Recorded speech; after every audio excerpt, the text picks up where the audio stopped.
Your son is a failure. He's barely passing my class, and with grades like this, I'm just not sure what kind of future he's gonna have. What do you have to say for yourself? You're supposed to graduate this year. Listen to Mr. Johnson. What kind of future do you think you're going to have? With all due respect, don't call me a failure. Failure is an event, not a person, in fact. And you talk about the future, Mr. Johnson, but you're not preparing us for that. Excuse me? Just listen to what I'm saying. This should be good. Would you agree that in the future, most careers will become automated? Yeah, so? So the people who succeed will have to be curious, innovative, with resilience to adapt to new changes. What's your point? My point is, the focus in this school is not on that. It is on regurgitating information and test taking, and that's just real. But in today's world, creativity is the most important leadership skill. Oh, that's how you feel. You don't have to believe me, but maybe you will believe the 1,500 executives who recently said creativity is the most important leadership skill.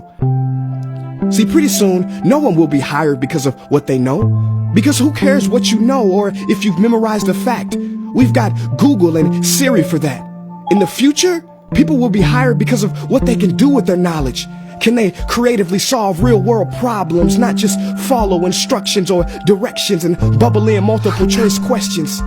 So, Mom, that's why I'm stressed, because these robotic tasks we learn in school should stop.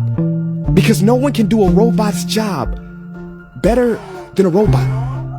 Billionaire founder of Alibaba, Jack Ma, said that we should not compete with artificial intelligence, but instead focus on developing unique human intelligence. Mr. Johnson, drills are for teeth, not the human mind. So these repetitive knowledge-based tasks we must leave behind. Or in the future, you're gonna find a lot of people graduating out of your class right into the unemployment line.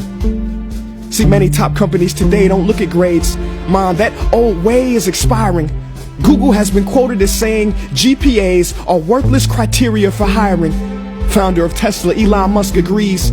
So I say this with unease and sorrow. If you continue to teach today as you taught yesterday, then you rob us students of tomorrow. Mr. Johnson, I'm gonna keep it real with you. Sometimes sitting in your class is tough.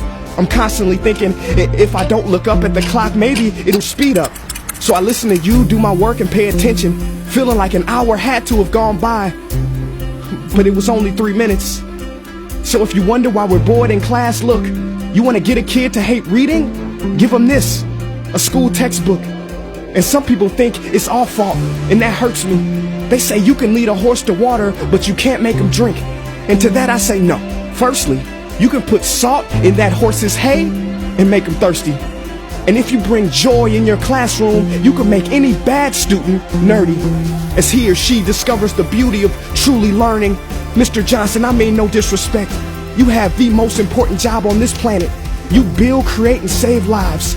But if you really care about my future, like you say, then you have to fully commit and ask yourself honestly, how do I prepare a child for a future that doesn't yet exist?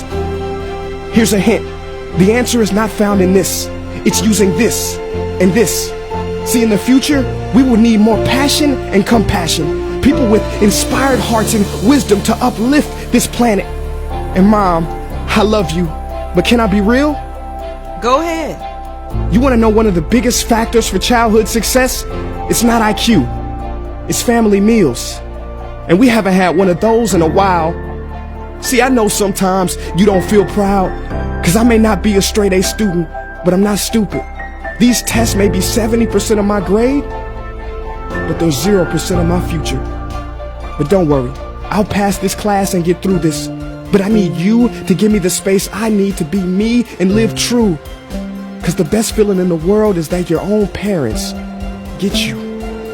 There's a passage in a book called The Prophet by Khalil Gibran. And if you don't mind, I'd love to share it with you. Go ahead. See, he says, your children are not your children. They are the sons and daughters of life longing for itself. They come through you, but not from you.